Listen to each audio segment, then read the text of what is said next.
হাওরে পানি নেই, নেই মাছও। জলবায়ু পরিবর্তনের প্রভাব পড়েছে সিলেটের হাওর অঞ্চলেও। চলতি বর্ষা মৌসুমে হবিগঞ্জে স্বাভাবিকের তুলনায় বৃষ্টিপাত অনেক কম হয়েছে। জেলার ২৬টি হাওরে এখন নেই থই থই পানি। হাওরে পানি কম থাকায় মাছের প্রজনন ব্যাহত হওয়ায় দেখা দিয়েছে দেশীয় মাছের সংকট। বিপাকে পড়েছেন জেলে ও মাছ ব্যবসায়ীরা। হবিগঞ্জ থেকে ছনি আহমেদ চৌধুরীর তথ্য ও চিত্রে ডেস্ক রিপোর্ট। চলতি মৌসুমে হবিগঞ্জ জেলায় বৃষ্টিপাত হয়েছে অনেক কম। আবহাওয়া অধিদপ্তরের পরিসংখ্যান বলছে, সিলেট বিভাগে এবছর গড় বৃষ্টিপাত হয়েছে মাত্র ৪৯%। এর সরাসরি প্রভাব পড়েছে হবিগঞ্জ জেলার অন্তত ৪৬টি হাওরে।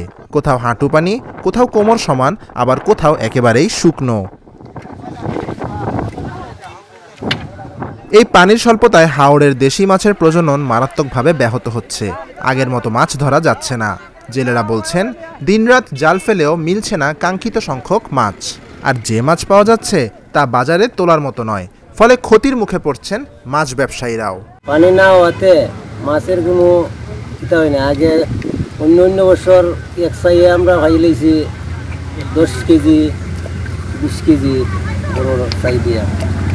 এখন পানি না হওয়াতে মাছের কোনো সংখ্যা কম। হাওরে পানি কম হতে মাছ কম, ঠিক আছে। আর বিভিন্ন ছোটো ছোটো জাল বাইয়ে আরো ছোটো মাছগুলো মাইল দিতেছে, আরো সংকট দিব মাছের। এরপরে তোমার মনে করুন পানি আনজিবার খুব কম হয়েছে, মাছের সংখ্যা একবারে কম, লোকাল মাছের সংখ্যা একবারে কম। আর পানি নাই এক দ্বিতীয় আর ওই যে একটা রিংস চাই, যেটা চায়না দুয়ারে জাল বলে। আমরা পড়াশোনার সময় প্রথমে দাবি জানাই করি দুয়ারে জাল করতে অনেক লাগে, চায়না জাল করতে অনেক লাগিয়া। এবং ফিশারির মাছ আমরা বাজারে দেখছি বিভিন্ন বিক্রি করে আমাদের তেমনগুলো আমরা তুমি লসে আছি। বছরে মাছ নাই বলতে একেবারে নেই। পানি না থাকায় হাওড়ে দেশি মাছ ধরা পড়ছে না। আড়তের ব্যবসাও এখন খারাপ। হাওড়ে পানি নাই, যার কারণে লোকাল মাছের আমদানি খুব কম, নাই বলতে একবারে খুবই কম। আমরা আড়তদার যারা আছি, যেটা ব্যবসায়ী আছি, পাইকার সহ আমরা খুব কষ্টের মাঝে আছি। যে ফিশারি মাছ বেচে আমরা তেমন একটা সুবিধা হয় না, কারণ এগুলো বেচা তেমন একটা লাভবান, আমরা খুব কষ্টের মাঝে আছি আড়তদার গুলো। জলবায়ু পরিবর্তনের কারণে বৃষ্টির সময় ও ধরনে বড় পরিবর্তন এসেছে। সময় মতো পানি না থাকায় হাওড়ে মাছের প্রজনন বাধাগ্রস্ত হচ্ছে। ভবিষ্যতে বড় সংকট এড়াতে এখনই গবেষণা ভিত্তিক উদ্যোগ দরকার। এই বৃষ্টিপাত কম হওয়ার ফলে হাওরে বর্ষার সময় যেটুকু পানি আসার কথা সেটুকু পানি আসছে না, এবং বৃষ্টিপাত কম হওয়ার ফলে মাছের প্রজননের উপর এটা বড় প্রভাব পড়ছে। মূলত হাওর অঞ্চলে হাওর, নদী, খাল, বিল এই সবগুলো কানেক্টেড হয় বর্ষা মৌসুমে, এবং মাছগুলো তাদের প্রজননের জন্য মাইগ্রেট করে খাল থেকে হাওরে, হাওর থেকে নদীতে, নদী থেকে হাওরে। তো এই কানেক্টিভিটিটা তৈরি না হয় মাছ মাইগ্রেশন করতে পারছে না এবং প্রজনন করতে পারছে না, যার ফলে আমাদের যে ওয়াইল্ড স্টক দেশীয় মাছের সেটা কমে যাচ্ছে। এবং বিগত 2021, 2023, 2025 এই পানি কম আসার বিষয়টা দেখা যাচ্ছে বর্ষা মৌসুমে। এবং এই বর্ষা মৌসুম মূলত দেশীয় মাছগুলোর প্রজননের সময়।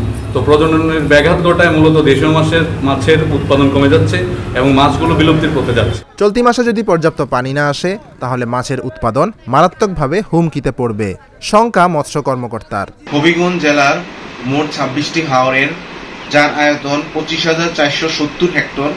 গত বছর এই হাওরগুলো থেকে আমাদের প্রায় 9,285 মেট্রিক টন মাছ উৎপাদন হয়েছিল।